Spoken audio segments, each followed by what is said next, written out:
नमस्कार साथियों, स्वागत है आपका आपके अपने YouTube चैनल सुदर्शन में। और सुदर्शन में अपन जानकारी साझा कर रहे हैं अपने अखंड भारत की।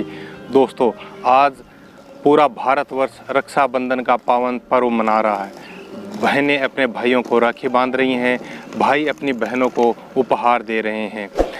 ये राखी क्यों बांधी जाती है, क्या कारण है इसका, तो आज के वीडियो में हम इस बारे में जानकारी साझा करेंगे। रक्षाबंधन का त्यौहार हर वर्ष श्रावण माह की पूर्णिमा को मनाया जाता है। अंग्रेजी माह के अनुसार यह त्यौहार इस वर्ष 22 अगस्त 2021 रविवार को मनाया जा रहा है। रक्षाबंधन पर बहनें भाई को क्यों बांधती हैं राखी, क्या है इसके पौराणिक कारण, तो आज के वीडियो में हम इस बारे में जानकारी साझा करेंगे। सर्वप्रथम, भाई बहन एक दूसरे की रक्षा हेतु ये जो संस्कार है करते हैं। भाई जहाँ बहन की रक्षा का वचन देता है, वहीं बहन यह रक्षा सूत्र बांधकर भाई की रक्षा का कामना करती है। इस अवसर पर भाई कोई न कोई उपहार जो है वो अपनी बहन को देता है। माना जाता है कि रासुए यज्ञ के समय भगवान कृष्ण को द्रौपदी ने रक्षा सूत्र बांधा। इसी के बाद से बहनों की ओर से भाई को राखी बांधने की परंपरा आरंभ हो गई है।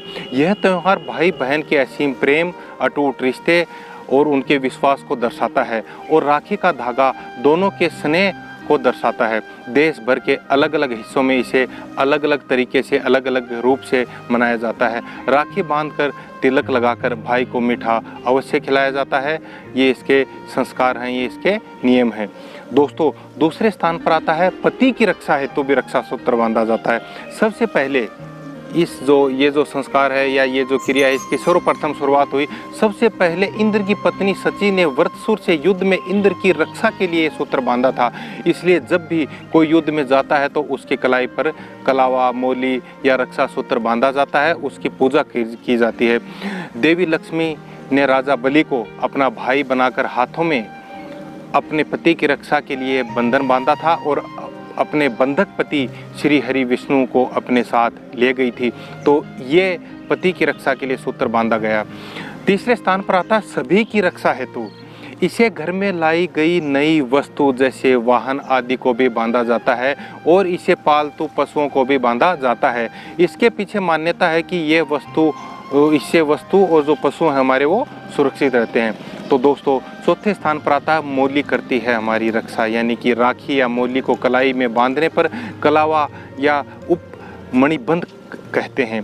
हाथ के मूल में मुख्यतः 3 रेखाएं होती हैं जिनको मणिबंध कहा जाता है। भाग्य व जीवन रेखा का उद्गम स्थल भी मणिबंध ही है। इन तीनों रेखाओं में दैहिक, वैदिक, भौतिक तथा दैविक जैसी क्रियाएं होती हैं।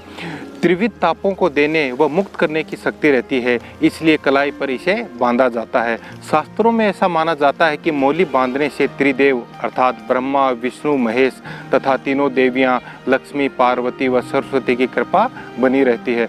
मोली बांधने से उसके पवित्र और शक्तिशाली बंधन होने का एहसास हमारे अंदर होता है, एक विश्वास होता है।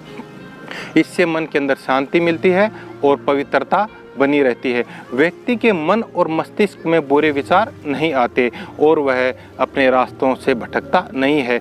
कई मौक़ों पर इससे व्यक्ति गलत कार्य करने से बच भी जाता है। दोस्तों, इसके साथ ही इसमें सेहत के लिए भी ये मोली बांधी जाती है, स्वास्थ्य के लिए भी। आयुर्वेद में इसका वृत्तांत है। प्राचीन काल से ही कलाई पर, पैर पर, कमर और गले में भी मोली बांधे जाने की परंपरा के चिकित्सीय लाभ जो है वो देखे गए हैं। शरीर विज्ञान के अनुसार इससे त्रिदोष अर्थात वात, पित्त और कफ का संतुलन बना रहता है। पुराने वैद्य और गरीब परिवार के जो बुजुर्ग लोग हैं वो हाथ में, कमर में, गले में, पैर के अंगूठे में मोली का उपयोग करते थे, जो शरीर के लिए अत्यंत ही लाभकारी था। Blood pressure, heart attack, diabetes और लकवा जैसे रोगों से बचाव के लिए मोली बांधना हितकारी बताया गया है। तो उसके साथ ही शरीर की संरचना का जो प्रमुख अंग है वो हाथ की कलाई मानी जाती है, यानी कि ये कंट्रोल रूम माना जाता है। अतः यहाँ मोली बांधने से व्यक्ति स्वस्थ रहता है, उसकी ऊर्जा का ज़्यादा क्षय नहीं होता, ह्रास नहीं होता। शरीर विज्ञान के अनुसार माने तो शरीर के कई प्रमुख अंगों तक पहुंचने वाली नसें कलाई से होकर गुजरती हैं। कलाई पर कलावा बांधने से इन नसों की क्रिया नियंत्रित रहती है। कमर पर बांधी गई मोली के संबंध में विद्वान लोग ये कहते हैं कि इससे सूक्ष्म शरीर जो है वो स्थिर रहता है और कोई दूसरी बुरी आत्मा आपके शरीर में प्रवेश नहीं कर सकती। बच्चों को अक्सर कमर में मोली बांधी जाती है, जिसे आम बोलचाल में तागड़ी कहा जाता है। ये काला धागा भी होता है, इससे पेट में किसी भी प्रकार के रोग नहीं होते।